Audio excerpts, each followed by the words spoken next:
Hello and welcome back to another deck tech for Gravy Bones. I have been doing pretty good with Gravy Bones. The last 2 weeks I'm 6-0. Won both my armories the last 2 weeks. With pretty much the same list. I didn't change anything the last 2 weeks. So I'm just gonna go over that list right now. We're gonna start with the main board equipment. Of course, compass. Can't go wrong with compass. It's the only weapon you can really play, so you're gonna play compass. Crown of Dominion. Crown of Dominion is your main board headpiece. Having that gold to start with is just super good. Honestly, it's what fixes your bad hands. That's why you pretty much play Crown of Dominion, to have that gold to start with. That turn 0, especially if you go first, you don't have anything that can discard or even an ally in hand, or you have an ally on top. You can get that ally from top into the graveyard, able to play a turn and start with that ally. You always want to start with an ally turn 0. I try to, at least, depending on the matchup. Most matchups, 99% of the time, I want to start with an ally just to soak up some damage, present damage. So that's why you play Crown. Next is going to be, of course, Dead Threads. Dead Threads, every Gravy Bones should be playing Dead Threads. No ifs, ands, or buts. The only other one you would play is Tunic, and that's just super bad. Dead Threads is Tunic every turn, pretty much. So Dead Threads, no matter what. Gold Beta Hook. Gold Beta Hook is probably your next best equipment next to Dead Threads, because almost every turn, if not every other turn, you're activating Gold Beta Hook to create a gold. Most of the time, you do hit and create that gold, and that gold generation is what makes Gravy Bones good. So Gold Beta Hook is a must for this deck. If you're looking to pick up Gravy, if you're looking up, what you have to get to pretty much start out with Gravy Bones, these two pieces right here is what you need. Crown of Dominion is not super necessary. There is other cards you can play. There's other headpieces you could play and replace Crown of Dominion. I know they shot up a lot, so you can always replace that. But these two right here are the two you need 100% the most. These are probably the first two pieces you get no matter what. And the last but not least is Mage Master Boots. These are 10 cents. You're going to be playing these. You play this to get those double ally, double swing turns, or even a triple ally turn. If you're playing against a Guardian or something, you have tempo. They don't really have much of a hand. You can get away with a 3 ally turn. Then you're going to use Major Master Boots. Most of the time, you're playing an ally, popping Mage Master Boots, playing another ally, and then swinging with an ally. Or if you have Gold Kiss Rum with the Mage Master Boots, you're swinging with 2 allies. So that's why Mage Master Boots is good. So that's the main board equipment. Let's go to sideboard equipment. I'm going to start with Crown of Providence. So I am one of the few that doesn't play Balance of Justice. I'm not a big super fan of Balance of Justice. I understand why you would play it, and it actually is probably correct. But Crown of Providence has saved me some turns where they presented a CNC, or they presented Iroh, the new Vengeance card that hits Arsenal, and I just immediately, without even hesitation, bottom the Arsenal, draw a card, 5-card hand going into my next turn. That's your best bet. So that's why I like Crown of Providence, especially for those aggro matches that have disruption, against those slippy matches where they codex and swing, leave no witness. It's like, no. So Crown of Providence I like a lot. Quick dodge flexors. Quick dodge flexors is super good against aggro matches, of course. Aggro is your biggest enemy, so you're going to sideboard to it. Actually, the last 2 weeks, I played quick dodge flexors, especially Friday. I had all 3 matches. I had quick dodge flexors out and Crown of Providence out. And I'm pretty sure my first or second round, I didn't even use Crown or quick dodge flexors.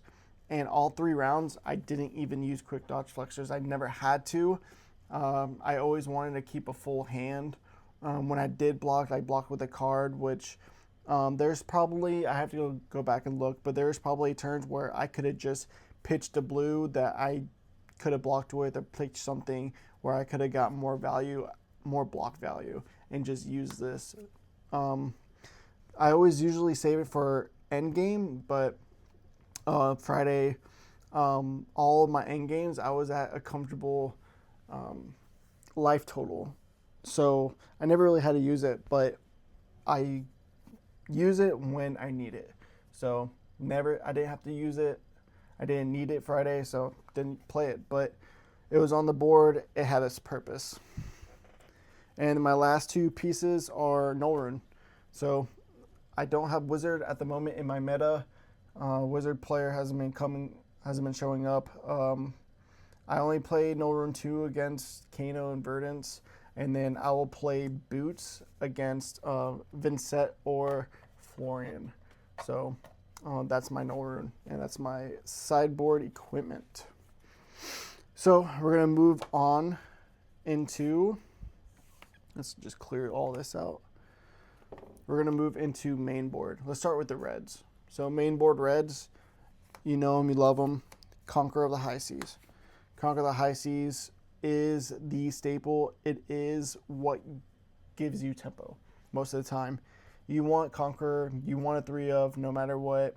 This is what wins you games right here, especially towards the end game when you have double Conqueror in hand. 2 Conquerors and 2 blues, or like 3 blues, Conqueror and Arsenal, and Conqueror in hand.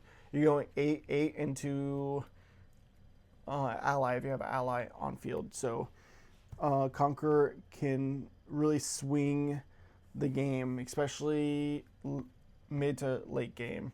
Early game, they're super good too. It can throw your opponent off. Best case scenario, honestly, if they have Arsenal and they just take the damage. If they take the 8, for one, you're taking 8 life. And you're probably going to, if they're taking 8, then you're probably going to be swinging again with an ally, playing an ally, swinging an ally. And if they take that damage, it's even better. If they block that damage, it would honestly be pointless, because if they're blocking that turn, they're blocking that Conqueror. So if they don't block the Conqueror, you know they're not blocking the rest of the turn. It would be rare if they did. So you know you can present more damage. So it lets you pretty much fix what you're going to do on that turn. So Conqueror, enough said. Golden Temple. So I think it's correct to play Rainbow Golden Tipples. I'm going to tell you that at first I was only playing blues and my gold generation wasn't good. Then I moved to playing blues and yellows just to keep my red count lower, because I don't like playing too many reds. But I have come to find out that you have to play rainbow. Maybe not have to, but you should. That gold generation is what keeps you in the game. It's what keeps you alive. It lets you fix your hands. It lets you play bigger turns. It lets you play allies. It's a must. So Rainbow Golden Tipple is correct. And then my last is 2 saltwater sloops. I was on 3. I dropped a 2, honestly, for room for another red golden tipple. And sometimes a red in your hand can be clunky, especially if you have 2 reds in hands. So I want to limit my main board reds. So I limited to 8 main board reds, and I think the deck runs great. Sloops are super good. 2 for 6 go again. I mean, what else can you say? For the mirror match, it's really good. If they have a chum on board, just 6 go again, hit the chum and keep on going. For the aggro matchups, I'm presenting just as much aggro as you most of the time. And in the Guardian and slower matchups, 6 go again into something. It always feels good. So sloops, super good. If I would have put another one in,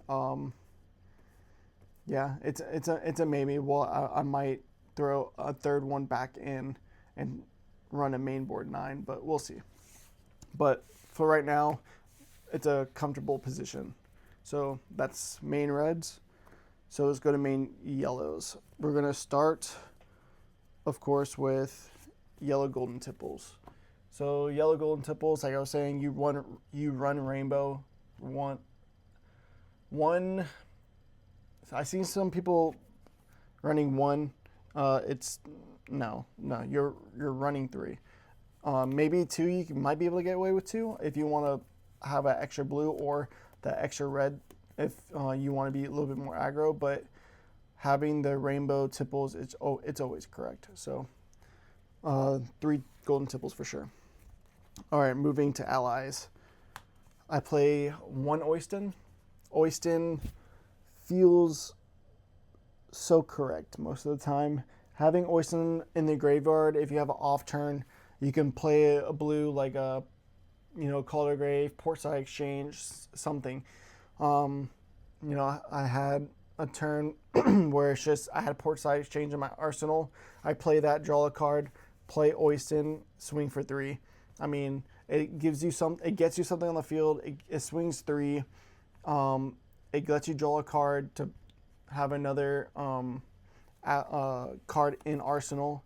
If it's an ally, if you have a gold, you can discard, draw. There's so many things you can do. But Oyston, it's at 0 for 3. When it dies, it gets you that gold. It has a payoff.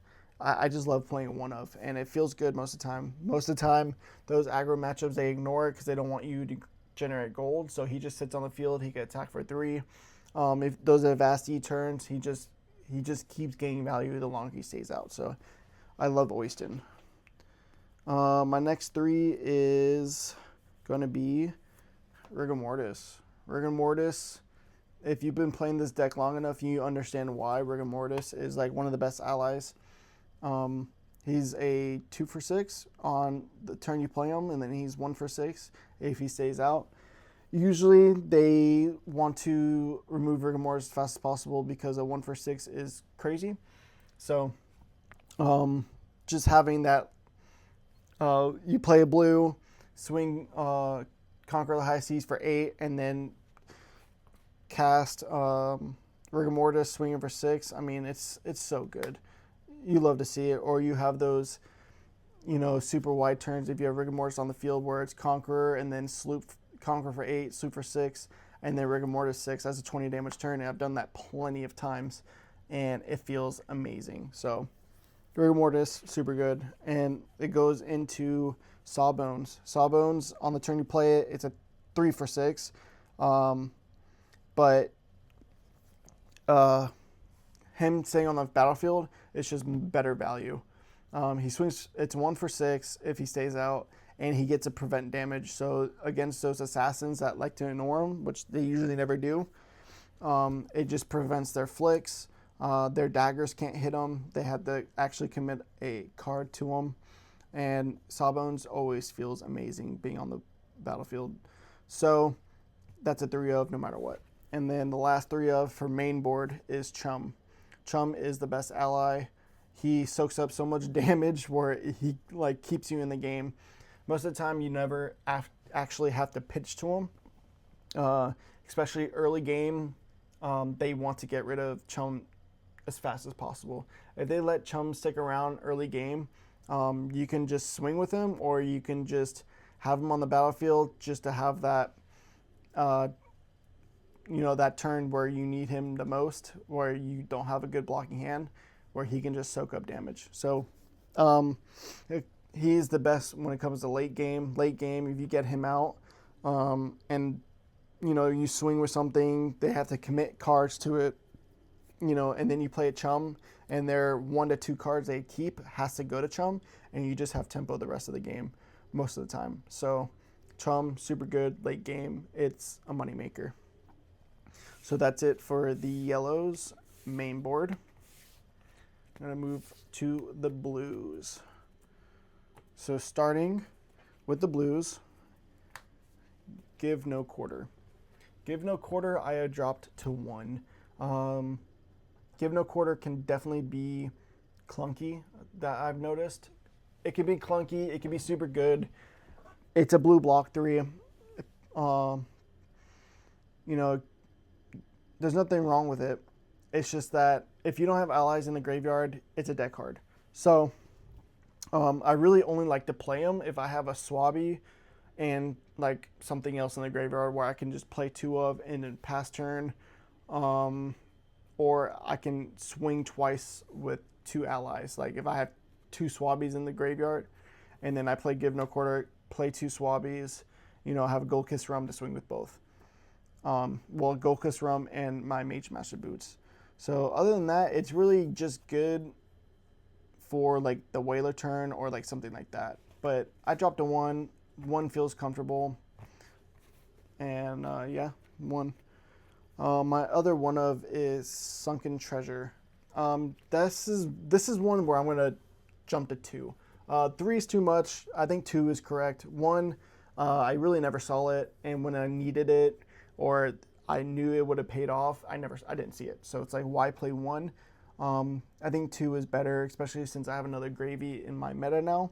I'm gonna probably be jumping to 2, but these last 2 weeks I've been playing 1, and it's been fine. So my next one is Back Alley Breakline. I have went from 1 to 2. Some of the Pro Tour lists have been playing 1. Some of them were playing 2. I was on 1. It felt great. Sometimes I did need it twice in a game, and it would have been awesome. And there's times where you call to the grave to get it to do your like a little combo turn, and there's times where you play Chart the Course and you hit off a Chart a Course, and you can discard it or pitch it for the action point, and it feels super good. So having 2 in the deck, I feel like is totally fine. It's a blue block 2. It blocks 2, which sucks, but usually never blocking with it. You're usually gonna just keep it to pitch for it. The pitch with it. But yeah, it's just good. I think it gives you those big turns. My next 2 of is Tip the Barkeep. So I was playing 3. I dropped to 1, and then I put it back to 2. 1, I don't think is right. You need Gold Kiss Rum more often than you think. Sometimes my Gold Kiss Rums will sit and I'll never use them. There's sometimes where like I wish I had them every turn, and there's sometimes where Tip the Barkeep's dead in my hand. It's just a card to turn on my hero power. But it's good. It's blue block 3. It gives you that Gold Kiss Rums. It gives you that go again later. I don't think 3. You don't need 3. I think 2 is correct, and it opens up my my deck a little bit. Like I pretty much took it out to put a Back Alley Breakline in, and it just feels better that way. So running 2, and I like it. Next card, Call to the Grave. Call to the Grave needs no introduction. Every deck plays it. Search for any card in your deck, put it in the graveyard, gets your Back Alley Breaklines, gets any of your allies. It's just good. You're gonna play 3 of. Next one is Murderous Rabble. Murderous Rabble is super good because it turns on your hero ability. Most of the time it's swinging for 3 or 2. And towards the late game, it just gives you that go wide turn. It's good. It's a blue block 3 also. So, yeah, enough said about that. Next one is Saltwater Swell. If you notice on the Pro Tour, most decks played reds. I don't really like the reds. I don't want my red count to be that high. I think my reds are fine, and I just like the blues. It turns on my hero power. It does what it needs to do. It gets me that blue pitch in Arsenal if I see one on top. So yeah, Saltwater Swell. I like it just in blue. Not a big component of the red. Maybe down the road I'll switch to red and test it more, but my little testing with it, I'm just not a super big fan. So I'm just a component of sticking to more blues and less reds. The more reds, the clunkier your deck can be. Like I was saying earlier, Rainbow Golden Tipple, Gold Generation, turns on your hero ability. I love blue Golden Tipple. It's the best. Avasti. If you have the double, if you have 2 allies on the board, this is like the best card you can see. Like, I love seeing a Avasti when I have 2 allies on the board, because it just it lets me kind of block, and then like, especially if they ignore my allies, I can just block, keep this in a blue, and just swing with 2 allies, and I'm super happy with that. Gold generation, turns on my hero ability, blue block 3. Enough said about that. Loot the hold. Loot the hold is sometimes just gives you the tempo turn, especially if you go wide, they block, and they have like 1 card left in hand, and you just hit them with the loot the hold and rigor mortis for 6. Yeah, they just officially lost tempo at that point. You're gaining a gold, and you feel good at that point. So if they don't like the block, that's when it's even better, because if you're playing those Syndras or ninjas, assassins that don't want to block, they want to be aggro, it's like this is forcing them to block, or they're getting rid of a card and you're making gold. So loot the hole, it's like one of the best blues in your deck. All right, I'm going to clear this for the rest of the blues.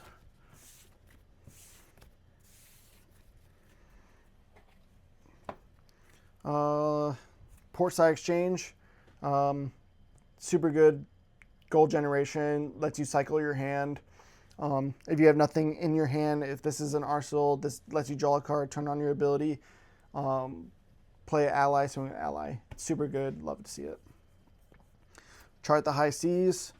I mean, what can you say? It's one of the best cards in the deck. Turns on your hero ability. Gets you, most of the time, if you see a blue, you're going to play this. Or if you see a yellow, you're going to play it anyways, get you that gold generation. I mean, even if you play this and just make a gold, get no pitch, it's still good. You're still turning on your hero ability, getting that gold that you need.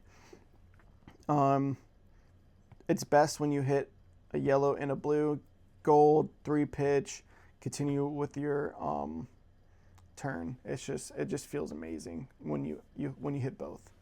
And then last but not least, I have 3 blue saltwater sloops. So I've been testing with this, and it just feels so good, especially towards the end game. Blue saltwater sloops feel the best when you pitch them, you stack them, and when the end game, when they're sub 10, and you got a sloop hand, you're able to sloop into like an ally, or you can conquer into sloop into an ally. Oh, it feels great, because it gives you that go wide turn, and it turns on your hero ability. So I like it. I did take out one to put like 3 reds and 2 blues, but 3 blues and 2 reds just feels better. So that's it for the main board blues. So we're going to move to the sideboard. So sideboard, starting with, I was playing 1 Fiddler's Green. I was kind of like just testing with this. I saw people talking about it, and I like it against like the Slippy and Assassin matches where they just swing dagger. I'll just block 1, gain 3 when the chain closes. It just feels nice. But most of the time, it's just like, it's like whatever in my hand. It's like, okay, I'm blocking 1, but it's really only for those like Assassin and Ninja matches. But this is probably what I'm going to take out to put in my second Sunken Treasure and go to 55 main board, because I'm at 54 main board now. So taking this out and another Sunken Treasure will put me at 55 main board. But yeah, that's what I was playing. 2 Command and Conquers. 2 Command and Conquers come in automatically against anything aggro. If I'm playing against aggro, if I'm playing anything that likes the arsenal, I'm playing CNC. Feels good, brings my red count to 10, and I'm comfortable with that. Blood in the Water. I'm playing Blood in the Water into lately a lot of matches. I just like it. It just feels good. Sometimes it's clunky. Against the Guardian, I feel like it's a must. Against Assassin, it feels good because it just gives you that block value. And it feels good. Like every time I play it, There are times where I draw it and it's like, I did not need that, especially if I have tempo. But it's a good arsenal target. Just putting in the arsenal, if they like to, if they want to ignore ally, it's like, all right, block 4 or block 6 if I have an ally on top or in my hand. So I like it. It's good. 3 sea legs. So sea legs, I did get a question about it. So sea legs, I really only bring in against Jarl. Some decks play sea legs like main board, and I'm not a big component of it. Like it blocks 3, it's a 3 for 6, but it's good when you discard it. It's good if you hit like for say try the high seas, like it gets you that gold, but your hero ability, if you can draw and then discard that to get a blue and get a gold kiss rum. But other than that, like it's just, I don't know. I feel like it's correct to play this main board, but for me, I have had success without it, and I only play it for Jarl because if they hit your compass early, you're kind of shit out of luck. So this kind of keeps you in the game, lets you play stuff, like lets you have that compass ability to give your allies go again if played from graveyard. So yeah, sea legs, really only playing for Jarl. So going into my sideboard allies, 1 whaler.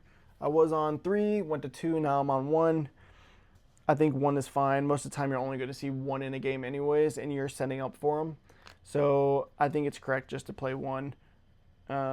Actually on Friday when I was playing against KO, I didn't sign him in, and I wish I did, because there was a turn where he just hit 2 of my allies, or it was like 1 or 2 of my allies, so and then just passed, and I had a Con Graven Arsenal in full blue hand, and I could have just went to get Whaler and swing for 11 and pretty much like locked the game from that point, but I didn't sign him in, so I learned my lesson. So, but 1 I think is correct. 2 Swabbies. Swabby is your mini Whaler. It's coming in for every mid-range matchup and some aggro matchups. Depends on the aggro match, depends on the player.